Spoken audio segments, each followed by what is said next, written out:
bien dans son job pour parler de la RSE, la responsabilité. D'ailleurs, il y a un débat sur le S sociétal, social et environnemental.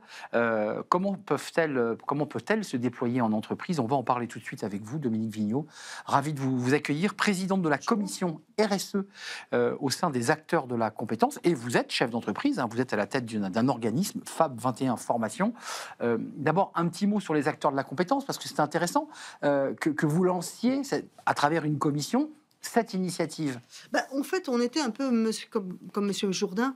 C'est-à-dire, on faisait de la RSE sans le dire et sans le savoir finalement, parce que je crois qu'il faut être conscient d'une chose, c'est que nos métiers, les métiers de la compétence, les métiers du savoir, qui passent par des organismes de formation, par des spécialistes de la VAE, par des éditeurs de logiciels, etc. On représente tout le monde de la compétence.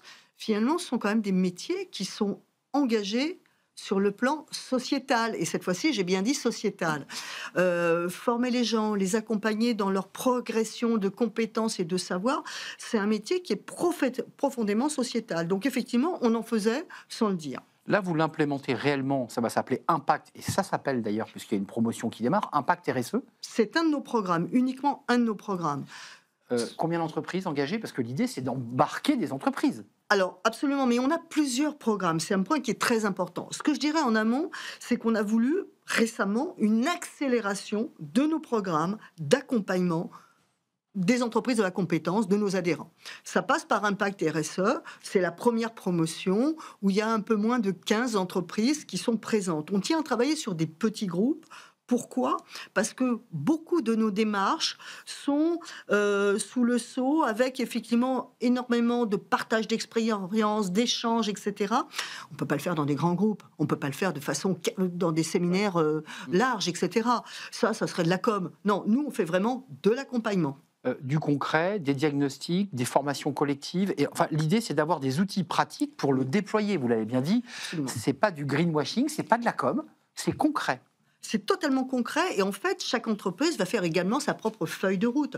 Mais on a déjà démarré puisque effectivement, on a un certain nombre d'entreprises ont fait leur bilan carbone, par exemple. On travaille sur les critères d'achat. On a une vaste, je dirais, gamme de services, dont Impact RSE, qui s'adaptent à des profils d'entreprises de formation différents, depuis la très grande jusqu'à des entreprises qui sont un tout petit peu plus modestes.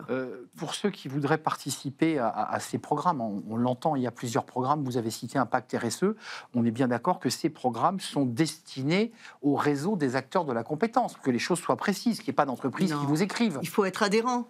Donc ça vous donne envie d'adhérer. Je vous confirme. J'espère. Ça me donne envie. Si vous faites partie du monde de la compétence professionnelle. Ça me donne envie d'adhérer. En effet, la durée pour les entreprises, parce qu'on entend bien que les grands groupes, globalement, sont plutôt bien armés. C'est un sujet dont on parle depuis plusieurs années.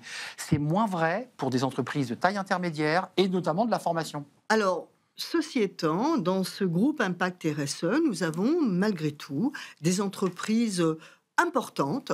Wall Street English, par exemple. Oui, voilà, effectivement. Alors, pourquoi est-ce qu'ils y viennent? Parce qu'ils ont aussi ils ont peut-être démarré un peu plus tardivement que les autres, parce qu'ils ont envie d'y aller d'une façon en partageant, en rencontrant. L'échange est hyper important. On se nourrit de l'expérience de l'autre. Mais avant de nous quitter, Dominique Vignaud, tout de même, on voit bien sur certains secteurs où on peut trouver des réductions d'émissions de gaz à effet de serre plus compliquées pour la formation. Enfin, je veux dire, la formation, c'est du transfert de savoir, c'est du transfert de compétences. Et je dis une bêtise ou pas? Mais on parle de RSE, donc ce n'est pas que, effectivement, de la décarbonation. Ouais, je regarde que le moi, vous avez vu. Oui, non, mais voilà, donc c'est pas que la décarbonation.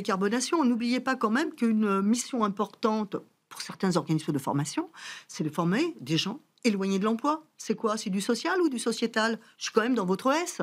malgré tout. Donc, la RSE, ça rentre dans la mais la bien famille sûr de la que ça RSE. rentre là-dessus, effectivement. Réfléchir à ce que seront les métiers de demain. On travaille avec le Shift Project sur, effectivement, l'identification des métiers dont on a besoin pour la transition écologique. Oui, c'est vrai. Voilà. Là, je suis dans votre E de RSE, effectivement. Merci Dominique Vignaud, présidente de la commission RSE, qui est une jeune commission au sein des acteurs de la compétence, avec des dispositifs à destination, vous l'aurez compris, des adhérents des acteurs de la compétence pour les faire avancer, déployer des outils pratiques politiques en matière de RSE, avec un débat sur le S et le E d'ailleurs.